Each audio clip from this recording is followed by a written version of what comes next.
ഈ ഒരു വീഡിയോയിൽ നമ്മൾ ഗുണിക്കാൻ പഠിക്കാൻ പോവുകയാണ്. എങ്ങനെ ഗുണിക്കാം എന്നുള്ളതാണ് ഈ ഒരു വീഡിയോയിൽ നമ്മൾ മനസ്സിലാക്കാൻ പോകുന്നത്. നിങ്ങൾക്ക് ഗുണനപ്പട്ടിക അറിയില്ലെങ്കിൽ, 1 മുതൽ 10 വരെയുള്ള സംഖ്യകളുടെ ഗുണനപ്പട്ടിക അറിയില്ലെങ്കിൽ നിങ്ങൾ നിർബന്ധമായിട്ടും അത് ആദ്യം പഠിക്കുക. അത് പഠിച്ചതിന് ശേഷം മാത്രം ഈ ഒരു വീഡിയോ കാണുക. ഗുണനപ്പട്ടിക പഠിക്കാതെ നമുക്ക് ഗുണനം മനസ്സിലാക്കാൻ കഴിയില്ല. അതുകൊണ്ട് നിർബന്ധമായിട്ടും ഗുണനപ്പട്ടിക ആദ്യം പഠിക്കുക, അതിനുശേഷം മാത്രം ഈ ഒരു വീഡിയോ കാണാം. ഓക്കെ, നിങ്ങൾ ഗുണനപ്പട്ടിക അറിയുന്ന ആൾക്കാരാണ് എന്ന് കരുതുന്നു. ഇനി നമുക്ക് ഇതുപോലുള്ള ചോദ്യങ്ങൾ ചെയ്തു തുടങ്ങാം.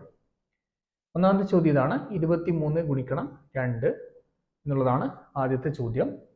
ഈ ഒരു ചോദ്യം ചെയ്തതിന് ശേഷം നമുക്ക് അടുത്ത ചോദ്യം ചെയ്യാം. ഇതുപോലുള്ളൊരു ചോദ്യം കിട്ടിക്കഴിഞ്ഞാൽ ആദ്യം നമ്മൾ ചെയ്യേണ്ടത്, ഇവിടെ താഴെയുള്ള നമ്പർ ഉണ്ടല്ലോ, താഴെയുള്ള സംഖ്യ അത് എത്രയാണ്? 2 ആണ് അല്ലേ? ഈ ഒരു 2 കൊണ്ട് ഇവിടെ ഈ ഒരു അതിന് നേരെ മുകളിലുള്ള അക്കത്തെ, നേരെ മുകളിലുള്ള നമ്പറിനെ ഗുണിക്കണം. എന്താണ് ചെയ്യേണ്ടത്? താഴെയുള്ള 2 കൊണ്ട് നേരെ മുകളിലുള്ള ആ ഒരു നമ്പറിനെ, ആ ഒരു അക്കത്തെ ഗുണിക്കുക. നേരെ മുകളിലുള്ള അക്കം ഏതാണ്? 3 ആണ്. അപ്പോൾ ഈ ഒരു 2 കൊണ്ട് നമ്മൾ എന്തിനാണ് ഗുണിക്കേണ്ടത്? 3നെ ഗുണിക്കണം. അതായത് ആദ്യം നമ്മൾ എന്ത് ചെയ്യണം? 2 ഗുണിക്കണം 3 ചെയ്യണം. 2 ഗുണിക്കണം 3 എത്രയാണ്? ഗുണനപ്പട്ടിക അറിയാമെന്ന് കരുതുന്നു. 2 ഗുണിക്കണം 3 6 ആണ്. 6. ഓക്കെ, 2 ഗുണിക്കണം 3 എത്രയാണ്? 6 ആണ്. ഇനി ഈ ഒരു 6നെ, ഇവിടെ നമുക്ക് കിട്ടിയ 6നെ നമ്മൾ ഇതിൻ്റെ താഴെയായിട്ട്, ഇതിൻ്റെ നേരെ താഴെയായിട്ട് ഇവിടെ എഴുതാം. ഇത് 6നെ ഇതിൻ്റെ നേരെ താഴെ എഴുതാം. ഇവിടെ നമുക്ക് ഗുണിച്ച് കിട്ടിയ 6നെ. ഓക്കെ ആണല്ലോ? അങ്ങനെ നമ്മൾ ആദ്യത്തെ സ്റ്റെപ്പ് കഴിഞ്ഞു. ഇനി അടുത്ത എന്തായിരിക്കും ചെയ്യേണ്ടത്? താഴെയുള്ള നമ്പർ കൊണ്ട് നമ്മൾ അതിന് നേരെ മുകളിലുള്ള നമ്പറിനെ ഗുണിച്ചു. ഈ താഴെയുള്ള നമ്പർ കൊണ്ട് തന്നെ ഇതിനായിരിക്കും ഗുണിക്കേണ്ടത്? ഇവിടെയുള്ള ഈ ഒരു നമ്പറിനെ ഗുണിക്കണം. താഴെയുള്ള നമ്പർ കൊണ്ട് അടുത്ത നമ്പറിനെ ഗുണിക്കണം. നേരെ മുകളിലുള്ള നമ്പറിനെ നമ്മൾ ആദ്യം ഗുണിച്ചു, അതിനുശേഷം അതിന് തൊട്ട് ഇടത് ഭാഗത്തുള്ള നമ്പറിനെ ഗുണിക്കുക. അതായത് 2നെ ഈ ഒരു 2 കൊണ്ട് ഗുണിക്കുക. ഓക്കെ, അപ്പോൾ എന്ത് വരും? 2 ഗുണിക്കണം 2 എന്ന് വരും. 2 ഗുണിക്കണം 2 എത്രയാണ്? 2 ഗുണിക്കണം 2 4 ആണ്. 4. ഈ ഒരു 4 നമ്മൾ എവിടെയാണ് എഴുതുക?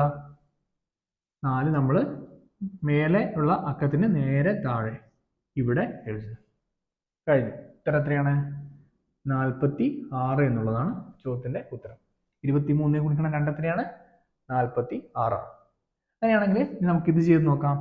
വളരെ എളുപ്പത്തിൽ ചെയ്യാം അല്ലേ? ആദ്യം ചെയ്യേണ്ടത് എന്താണ്?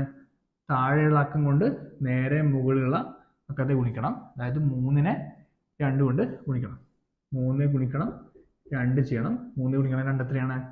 3 ഗുണിക്കണം 2 6 ആണ്. 6. ഇനി ഈ ഒരു 6 എവിടെ എഴുതണം? 6 നമ്മൾ ഇവിടെ നേരെ താഴെ ഇവിടെ എഴുതുന്നു. ഓക്കെ ആണല്ലോ? ഇനി നെക്സ്റ്റ് ഈ ഒരു 3നെ നമ്മൾ ഇവിടെയുള്ള 1 കൊണ്ട് ഗുണിക്കണം. അതായത് 3 ഗുണിക്കണം 1 ചെയ്യണം. 3 ഗുണിക്കണം 1. 3 ഗുണിക്കണം 1 എത്രയാണ്? 3 ഗുണിക്കണം 1 3 ആണ്. 3 തന്നെയാണ്. ആ ഒരു 3 നമ്മൾ ഇവിടെ എഴുതും? ഈ 1 താഴെയായിട്ട് ഇവിടെ എഴുതുന്നു. ഓക്കെ, അപ്പോൾ ഉത്തരം എത്രയാണ്? 36 എന്നുള്ളതാണ് ചോദ്യത്തിന്റെ ഉത്തരം. 12 ഗുണിക്കണം 3 എത്രയാണ്? 36 ആണ്. അങ്ങനെയാണെങ്കിൽ നിങ്ങൾക്ക് ഞാനൊരു ചോദ്യം തരാം നിങ്ങൾ ചെയ്യാനായിട്ട്. ചോദ്യം ഇതാണ്, 32 ഗുണിക്കണം 3 എത്ര? 32 ഗുണിക്കണം 3 എത്ര എന്നുള്ളതാണ് ചോദ്യം. ഇത് ചെയ്തിട്ട് ഈ ഒരു വീഡിയോയ്ക്ക് കമന്റ് ആയിട്ട് ഇടുക.